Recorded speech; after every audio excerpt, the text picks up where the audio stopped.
नमस्कार। आज हम देख रहे हैं सालासर टेक्नो के लेटेस्ट तिमाही नतीजे Q4 2025 के। हाँ, इसमें कुछ काफी दिलचस्प चीजें हैं।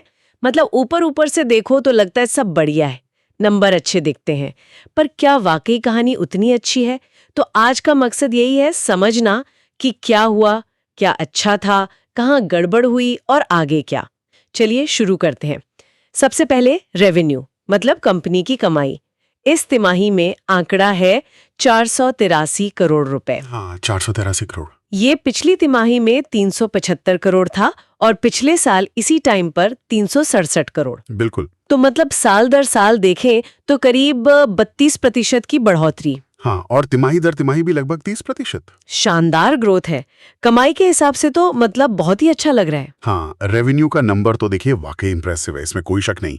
लेकिन असली कहानी या कहें कि मोड़ तब आता है जब हम खर्चों को देखते हैं। अच्छा, खर्चों में क्या हुआ? खर्चे इस बार बढ़कर हो गए 474 करोड़ रुपए। 474 करोड़। हाँ, जबकि पिछली तिमाही में 360 करोड़ थे और पिछले साल इसी वक्त 346 करोड़। ओह, तो अब देखिए, जहां कमाई साल में बढ़ी है करीब 32%, वहीं खर्चे बढ़ गए हैं 40% से भी ज्यादा। अरे मतलब कमाई से ज्यादा तेजी से खर्चे बढ़ गए। एग्जैक्टली। ये जो गैप है ना, यहीं पर थोड़ी चिंता की बात शुरू होती है। पर ऐसा क्यों हुआ? क्या कोई खास वजह रही? हाँ, एक जो बड़ी वजह दिख रही है वो है चेंज इन इन्वेंट्री, या जिसे हम वर्क इन प्रोग्रेस भी कहते हैं, उसमें बढ़ोतरी। अच्छा, मतलब? आसान शब्दों में कहें तो या तो कंपनी का बिना बिका माल बढ़ गया या फिर अधूरे प्रोजेक्ट्स में पैसा ज्यादा लग गया। ओके। इस तिमाही में इस पर करीब 26 करोड़ का असर दिख रहा है, जबकि पिछले साल इसी टाइम ये सिर्फ 6 करोड़ था। ओ, 6 से सीधा 26 करोड़, ये तो काफी बड़ा जंप है। हाँ, बहुत बड़ा। ये दिखाता है कि शायद पैसा कहीं अटक रहा है, जो कैश फ्लो के लिए अच्छा नहीं माना जाता। समझी। तो बढ़ती कमाई और उससे भी तेज बढ़ते खर्चे, जी, इसका सीधा असर तो फिर मुनाफे पर पड़ा होगा। बिल्कुल सही पॉइंट पकड़ा आपने। असर पड़ा है और काफी नेगेटिव पड़ा है। कैसे? देखिए, पिछले साल इसी तिमाही में कंपनी ने 17 करोड़ का प्रॉफिट कमाया था। हाँ। पिछली तिमाही में भी मतलब Q3 में 12 करोड़ का मुनाफा था। ओके। लेकिन इस बार Q4 में कंपनी को 5 करोड़ रुपए का घाटा हुआ है, लॉस। क्या? मुनाफे से सीधे 5 करोड़ के घाटे में? हाँ, इतनी अच्छी कमाई के बाद भी? ये तो मतलब बहुत बड़ा झटका है। बिल्कुल। ये काफी चौंकाने वाला आंकड़ा है। अब इस घाटे में एक हिस्सा एक्सेप्शनल आइटम का भी है। एक्सेप्शनल आइटम वो क्या होता है? ये कोई ऐसा बड़ा खर्चा या नुकसान होता है जो कंपनी के रोज के बिजनेस का पार्ट नहीं होता, कभी कभार होता है। इस बार वो करीब 6.5 करोड़ का था। अच्छा।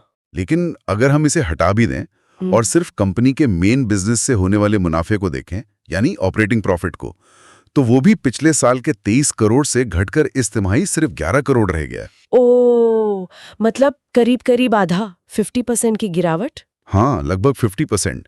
और पिछली तिमाही में ये 16 करोड़ था, उससे भी कम होकर अब 11-11.5 करोड़ पर आ गया है।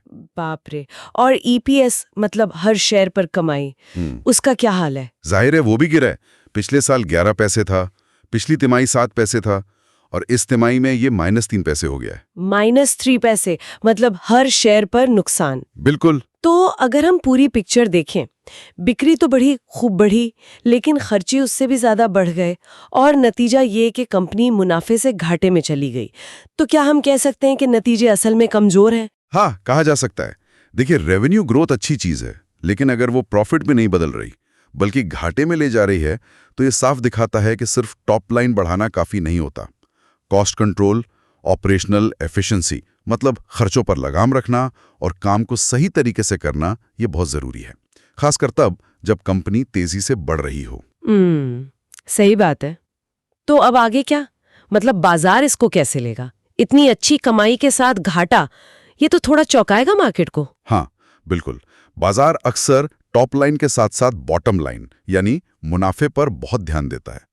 ये नतीजे एक अहम सवाल खड़ा करते हैं। जाहिर है, शेयर पे दबाव देखने को मिल सकता है। क्या सवाल? सवाल ये कि क्या सालासर टेक्नो अपने इन बढ़ते हुए खर्चों पर काबू पा पाएगी, और दूसरा, ये जो रेवेन्यू में इतना उछाल आया है, क्या ये टिकाऊ है? क्या ये आगे भी जारी रहेगा? हाँ, ये जरूरी सवाल है। बिल्कुल। तो निवेशकों को और जो भी इस कंपनी को ट्रैक कर रहे हैं, उन्हें इन चीजों पर गौर करना होगा। क्या ये सिर्फ एक तिमाही की बात है या ये किसी बड़ी चुनौती का इशारा है? ये आगे देखना होगा। ये सोचने वाली बात है। Thanks Alina and Gautam for your information. अगर आपको हमारे एक्सपर्ट की एडवाइस सही लगी तो वीडियो को लाइक एंड शेयर कर दीजिए, साथ ही साथ चैनल को दोस्तों सब्सक्राइब